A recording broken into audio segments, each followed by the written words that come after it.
juste après. Nous posons une ligne rouge. Cependant, le pass sanitaire ne pourra jamais concerner les activités de la vie quotidienne. Le pass sanitaire s'appliquera dans les cafés, les restaurants. En aucun cas, un pass sanitaire ne sera réclamé pour aller dans un commerce alimentaire ou dans un restaurant. Et je me permets d'insister sur ce point. Les centres commerciaux ainsi que dans les hôpitaux, les maisons de retraite, établissements médico-sociaux. Aller dans un restaurant, aller dans un cinéma, aller dans un théâtre, aller faire son shopping. On n'utilisera pas le pass sanitaire pour cela, c'est sûr. Mais aussi dans les avions, trains et cars pour les longs trajets.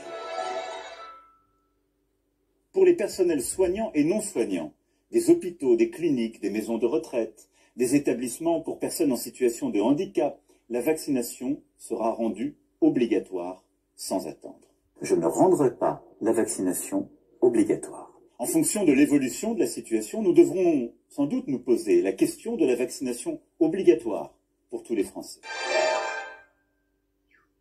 C'est pour cela aussi que nous devrons engager, dès que les conditions sanitaires seront réunies, la réforme des retraites. Dans les 5 ans à venir, moi je ne propose pas de décaler l'âge de départ à la retraite.